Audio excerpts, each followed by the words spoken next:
I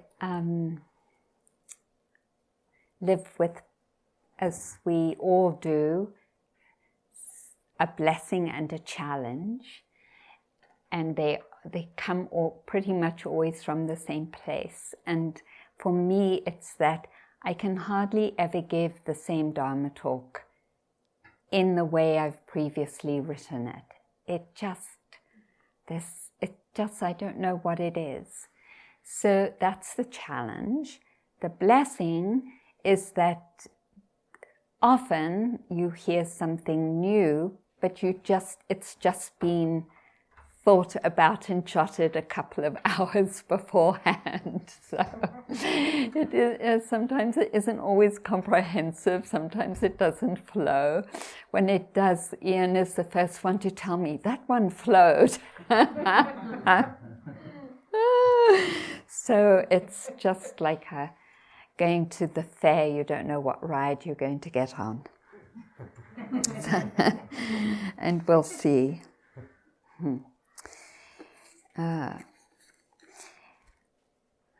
When I first came here in 1979, I would cry and cry. I cried and cried and cried. I went to that yucca tree. If you cross the road, Winters Road, there's a yucca tree, a big yucca tree that has stones around it. I don't know if it still does.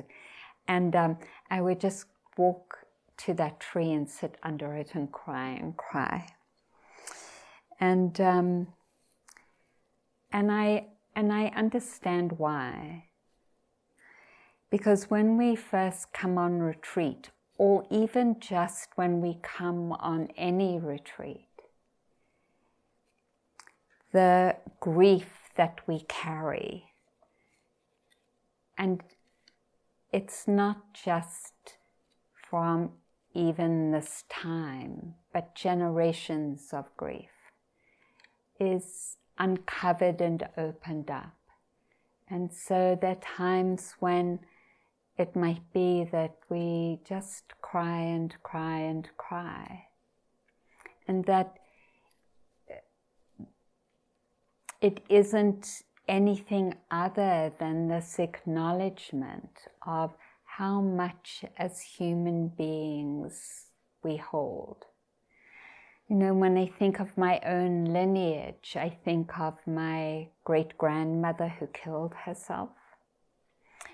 I think of the pogroms that she came from, and then the only place they could find to live in was like the middle of South Africa in the Transkei, which was very desert. There were no other Jews there. She was totally isolated. And how that got passed on to my grandmother, who often was very depressed.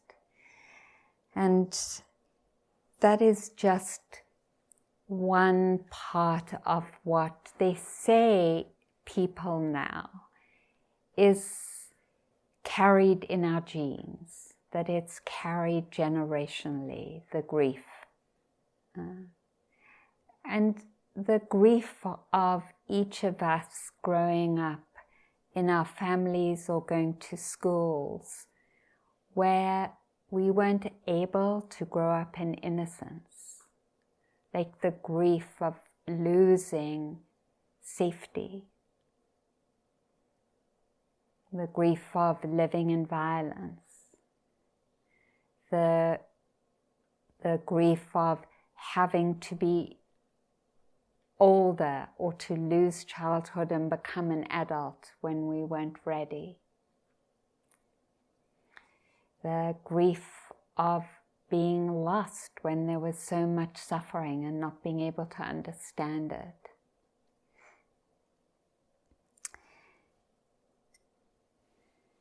And when, and I think her name was Rachel, and so when someone dies, and I'm thinking particularly of Janice Gates, the teacher, the Dharma teacher who Booker was close with, when she when she died, she took her own life.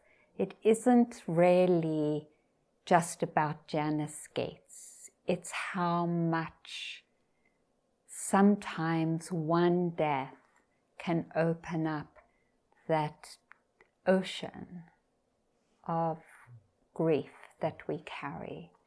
And I was thinking about it tonight because I realized there was a way in which I and we haven't acknowledged Booker's absence, and that reason for it, that sometimes there's so much grief that we just have to orient our life towards holding it. We can't do anything else. And so we cry and we acknowledge that this grief isn't just a personal grief, but it's all our grief. And the Buddha said that during the eons of human beings being alive, that we've carried so much grief that our tears have filled all the oceans 4 times over. So that's another way of saying that it's not individual, that we all together are carrying the grief of living in cultures that are wounded and far from the expression of kindness and well-being. And we know sometimes in our daily lives how hard it is to undefend our hearts, because we have to interact and work and get on public transportation or drive on a freeway or whatever it is. We have children, or we're caring for parents. Am I speaking loud enough? No, quiet. Taking care of our parents. Would it help to have this closer? Do you think? I don't know. Let's try it and see if it helps to have it closer. Thanks, Reed. And so when we come on retreat, not every time, but sometimes there are moments or times that we create the space as a community to honor that grief, to allow it in tears, to give expression to it.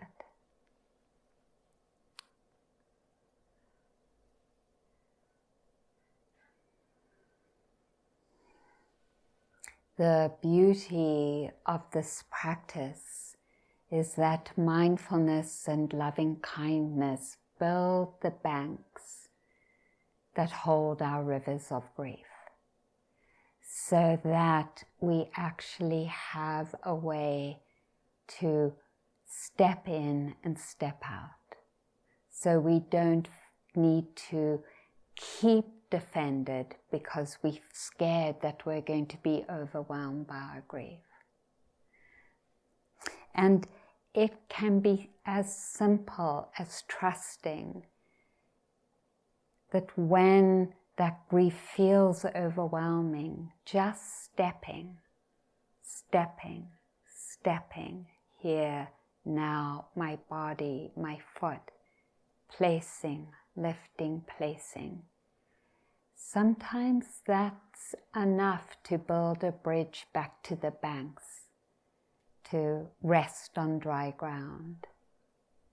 And it feels sometimes, when I am sharing the Dharma, that I'm talking or speaking textually sometimes, and sometimes I'm speaking directly from experience.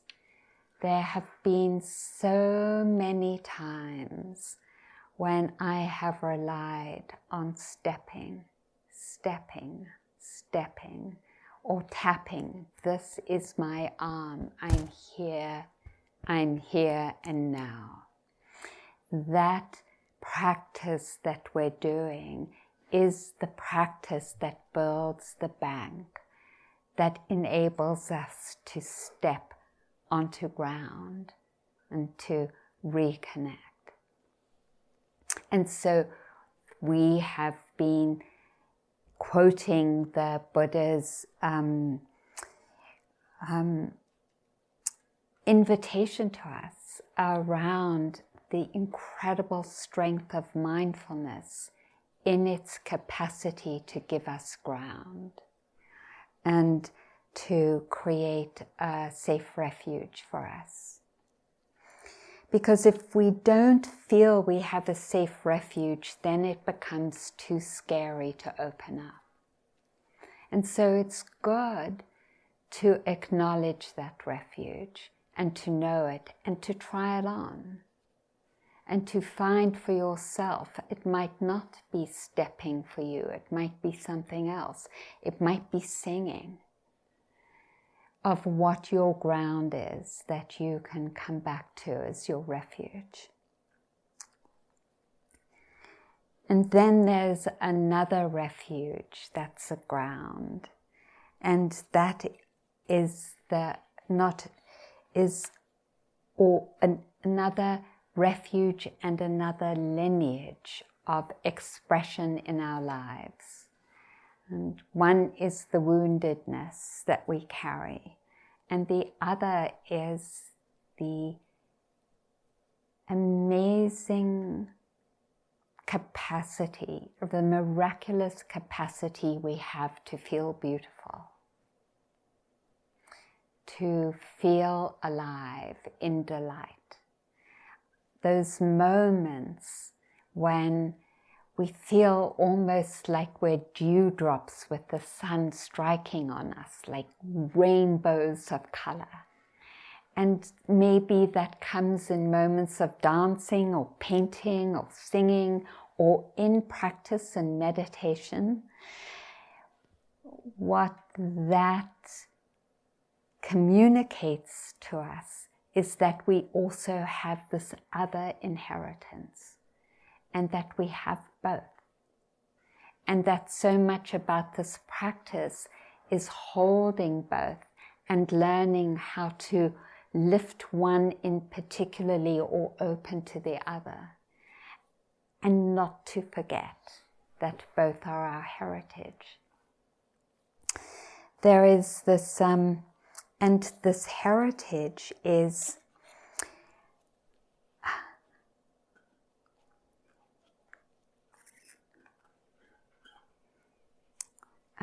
I talk about it a lot when I talk about cultivating joy, how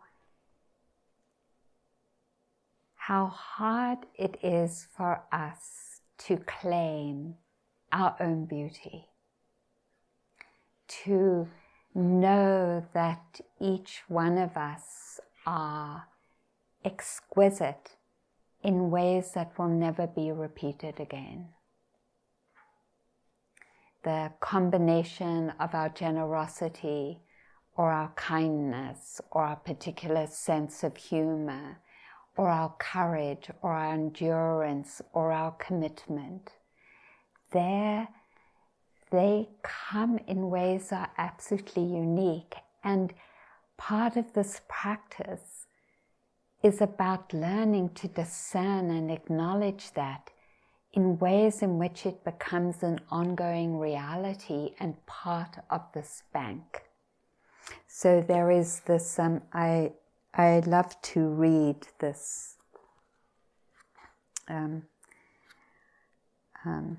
this sharing.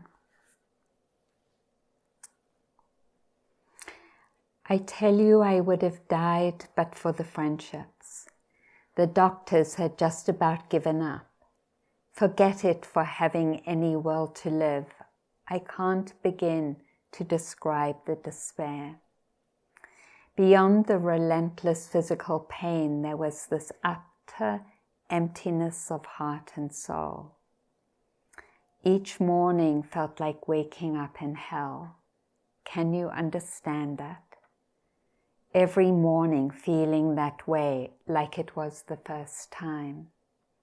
And yet, people came and called and cared and stayed. And each gesture came to feel almost miraculous to me. There were moments when I would say, "You just don't know what this means to me." And they didn't. They couldn't or wouldn't. Isn't that wild? They really didn't see it. They didn't recognize how much their ordinary expressions of love would do for me. On the other hand, I thought it was wonderful they wouldn't make a big deal out of something that seemed so simple for them, just showing up.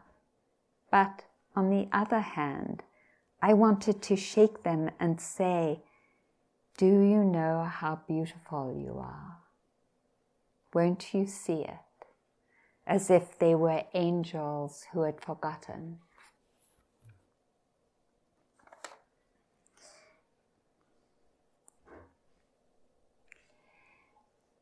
And I feel that. I feel like sometimes I'm an angel, an extremely imperfect one. If you happen to live here, you know. There's so many times I end up saying sorry. Oh, I'm sorry. Because I'm so imperfect. And yet, I believe that inside of our hearts is this understanding that this is also true, that we are beautiful, each one of us, beyond measure, and we are learning to reclaim that. And that there's something about a retreat and being in silence, even online, where something like that gets lifted up so that I can sit in front of you and feel that, see that you are beautiful. And that you, I know at times, see me in that way. And so we're also on this path to reclaim that. And I don't mean beautiful like how we look or what we wear. I mean beautiful in the ways those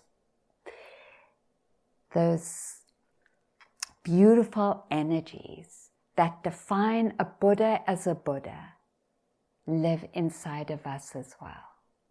Because our generosity and our love and our willingness to speak the truth, even if we are learning and bumping along clunkily in that, and our capacity to forgive, even if we are learning and clunky in that the seed of it is the same as the Buddha's. That the Buddha became a Buddha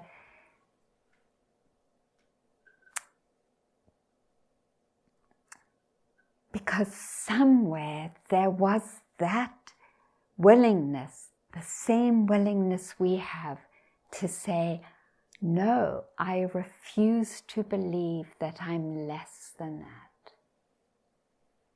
Even when there are times when I forget, I refuse to keep forgetting. So here is Audre Lorde, who is up there as one of our ancestors, who it was so amazing.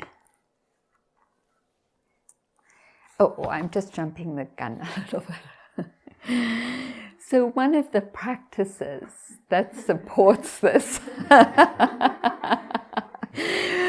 learning to open to who we really are, is the practice of loving kindness. That's the bridge. So this is what Audrey says. I have to learn to love myself before I can love you or accept your loving. You have to learn to love yourself before you can love me or accept my loving.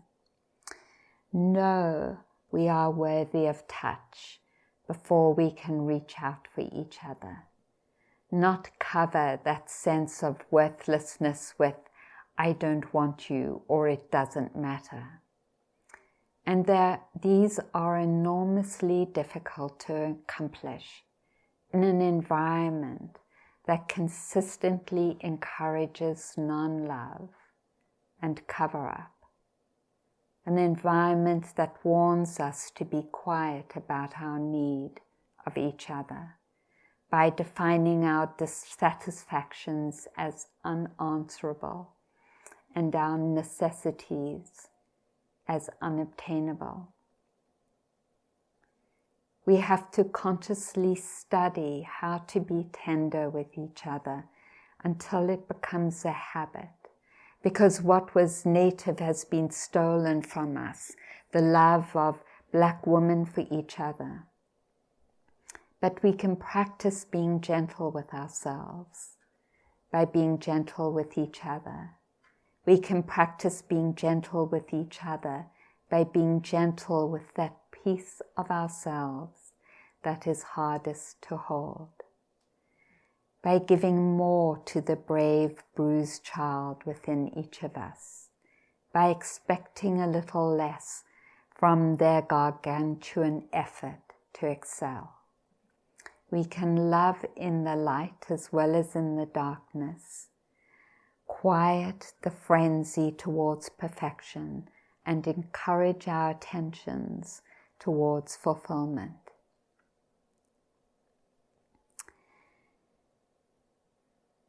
It would be ridiculous to believe that this process is not lengthy and difficult. It is suicidal to believe it is not possible. As we arm ourselves with ourselves and each other, we can stand toe to toe inside that rigorous loving and begin to speak the impossible, or what has always seemed like the impossible, to one another. The first step towards genuine change eventually, if we speak the truth to each other, will become unavoidable to ourselves. That comes from Sister Outsider.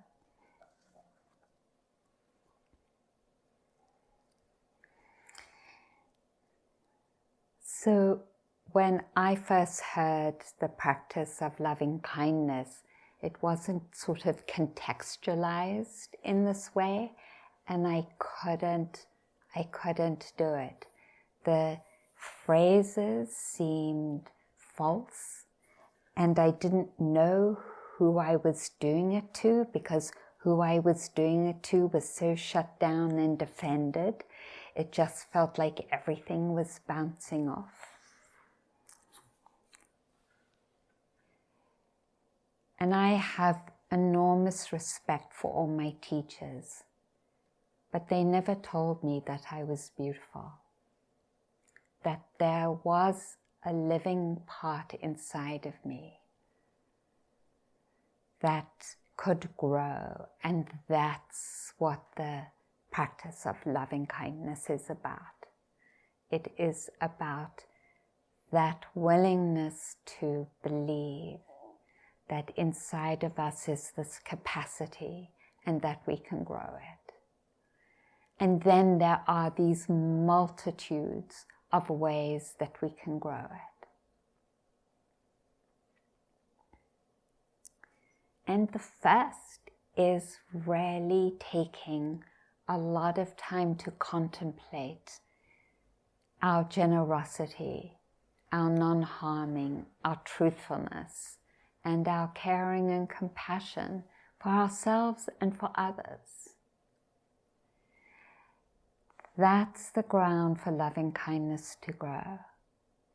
To every time we do something as simple, and I lift this up every retreat, that you open the door for someone else, or wait for someone to walk through, or allow us teachers and others to step in line in front of the at the front of the line for meals,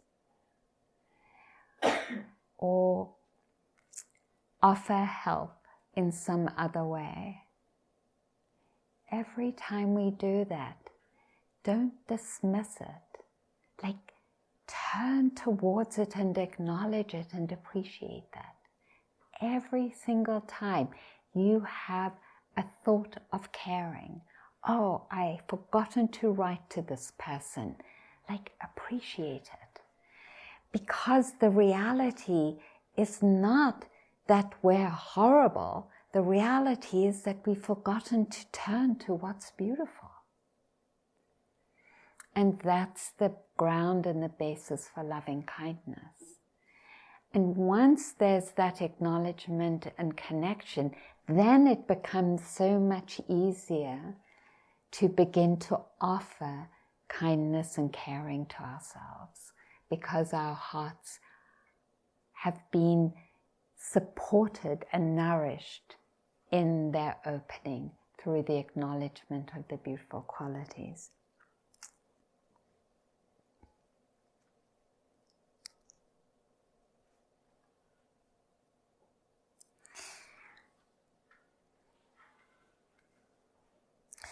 One of the single biggest contributions to creating the ground for loving kindness is to challenge the judgment, blame and shame that we carry about ourselves. And that's going back to Ian's wonderful Dharma talk last night, of beginning to look, and this is where the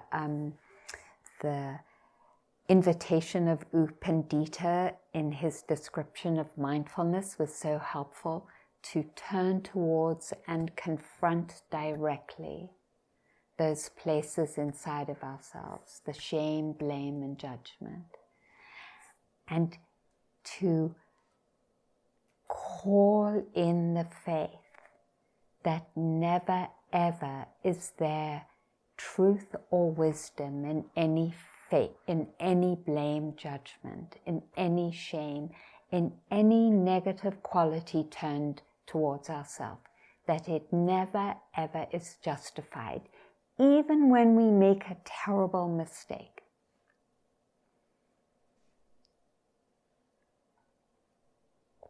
Even when we want to cringe because we feel we deserve it, we actually never do. And this reclaiming our beauty rests on us being willing to challenge the cultural conditioning and the generational conditioning that used blame and shame as a defense for survival. And the way that we do it is by being present enough, aware enough, and in a way confrontative enough to say, there I see you. And even if you have a grip on me at the moment, I know you're not true. And that dismantling of it begins with that understanding that the thoughts associated with those energies are never true. Just never. So the Buddha gave a description of walking around with he didn't call it blame or shame, but negative thinking. He said it was like wearing a necklace of shit. All it does was stink. You know, and that is what those energies are like. All they do is stink. There's never any wholesomeness to it or healing to it. And it is a journey, isn't it? It's a journey to keep disentangling from those defense mechanisms because they were once how we survived. If that's what's happening to me, it must be because there's something wrong with me. But there isn't anything wrong with us. We have a lot to learn, but that's a whole different path. It's a path of caring and openness, not a path of judgment. So the willingness to become warriors, to kind of like the Buddha, to touch the earth, to call on the Buddha called on the earth and said, "You are my witness." And I do this sometimes. "You are my witness.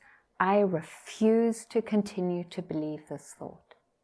I refuse to align with self-hatred or self-judgment or self-blame or self-shame." And I call on the earth, and I call on the lineage, and I call on the strength and courage of my ancestors to bear witness to this commitment.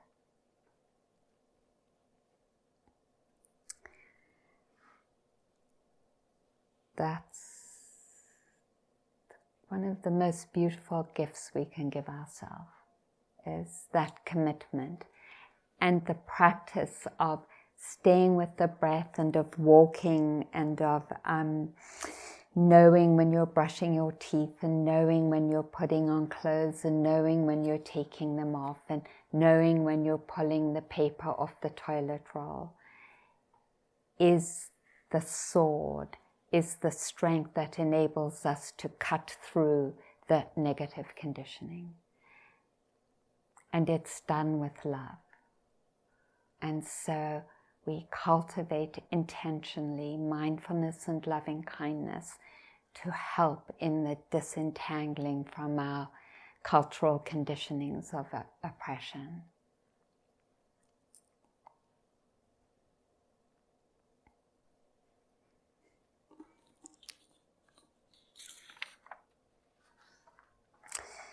So then this is what Adrian Rich says. "So much has been destroyed. I have cast my lot with those who age after age, perversely with no extraordinary power, work on reconstituting the world."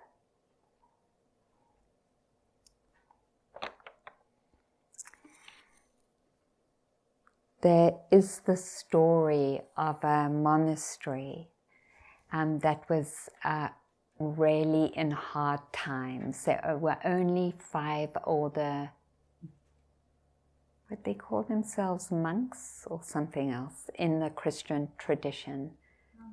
Monks.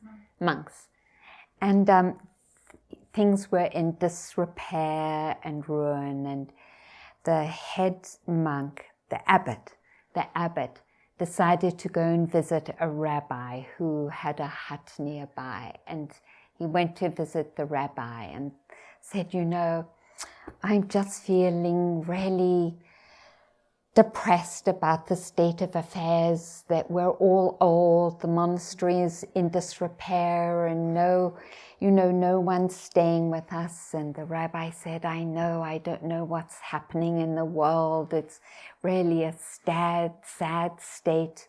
And they drank tea and commiserated with each other. And so the abbot started to take his leave and said, "So do you have any wise words of wisdom for me, dear rabbi?" And the rabbi said, "You know I don't, but I do suspect one of you is it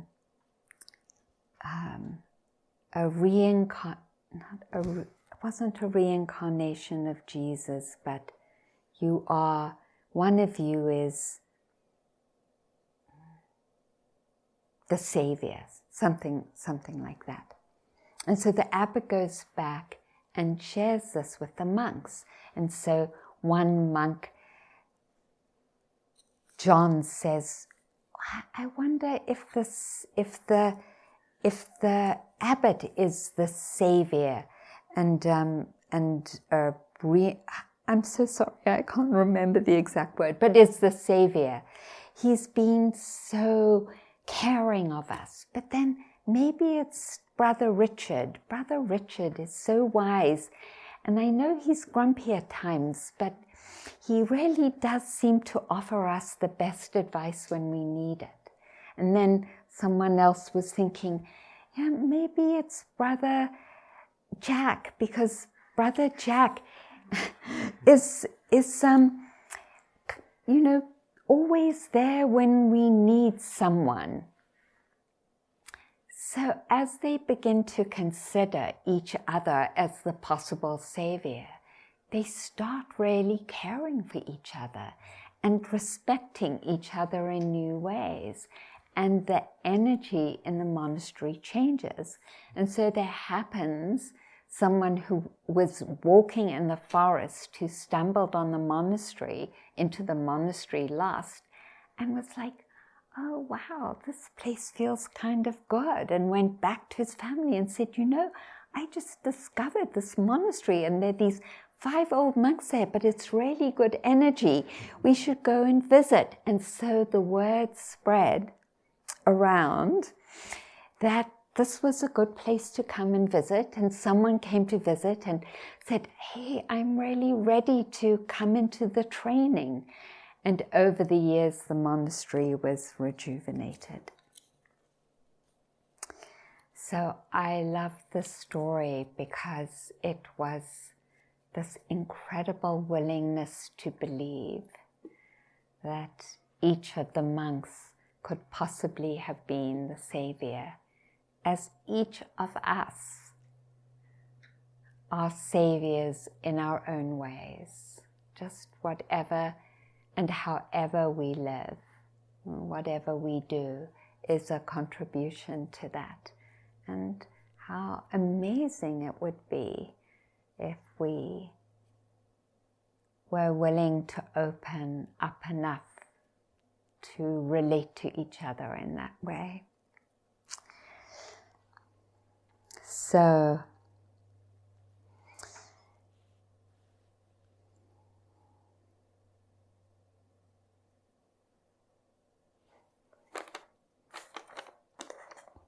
let's see if there's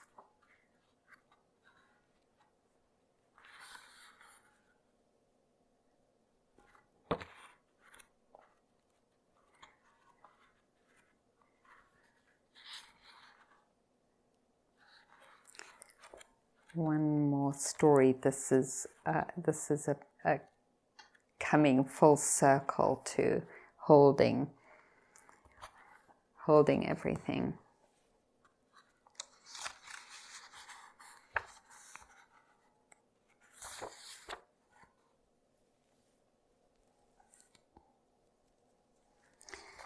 I used to have to walk through it automatically. You don't bother to look. You certainly don't let much of it in. But it was the children themselves who began to open me up. Once it started, it began to pull me in gradually but steadily. It was very powerful, but you have to take it in at your own pace, because here in a neonatal intensive care unit, you see incredible beauty and unbearable pain. And you have to figure out how to be with both. The children are beautiful because you just get to know them. You can't really nurse them without knowing them. And you can't really know them without seeing their beauty. Part of it seems to come from how fragile they are, how uncertain it is how long they'll be here. The cliché metaphor of the flower that blooms for a day. It's like a garden of that in here. The picture on the surface, though, is also terribly grim. A room full of these little ones, many of whom are right on the edge of life and death, and some of whose faces and movements are pretty distressing. And then their parents there on the other side of the window, with the most desperate and stricken faces looking in, so helplessly in such pain. It was the use of machines and extraordinary medical measures that moved several of us to see how much distance we were putting between ourselves and the infants. Even if the machines weren't there, there was that tendency to keep it impersonal, to keep your distance, and you knew that wasn't any good for the children least of all. So a group of us began to talk about it, to open up to our feelings, to decide to be with the children more, and when it got too hard and we'd break down, we'd support each other and talk it over. The more we opened up, it just became natural that we began a new practice of holding infants when the time would come for them to die. It wasn't a decision as much as something we'd become ready to do.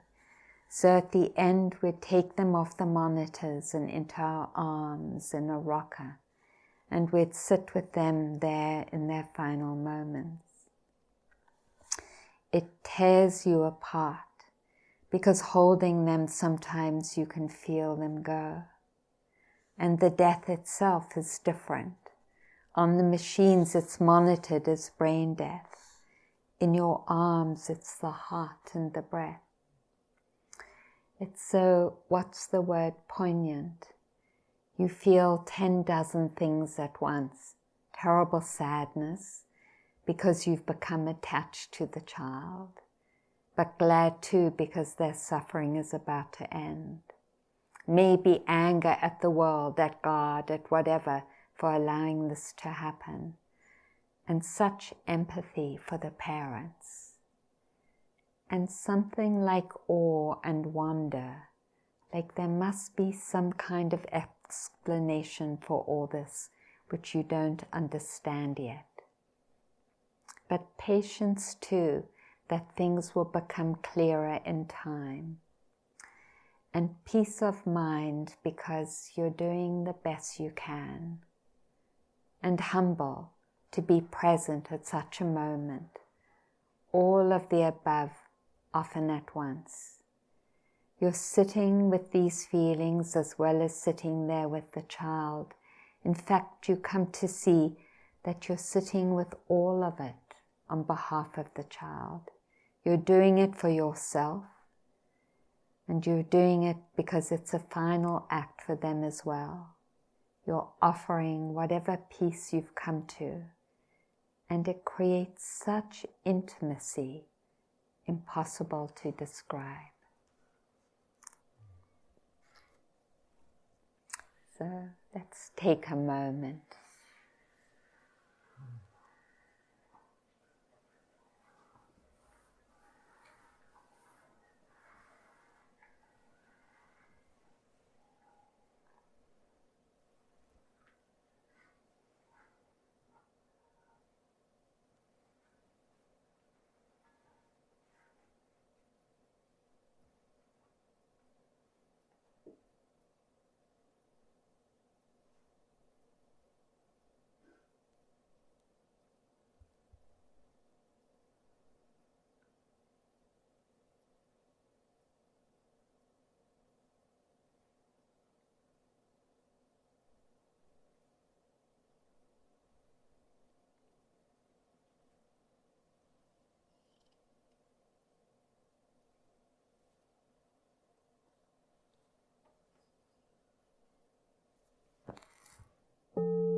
Thank you, everyone.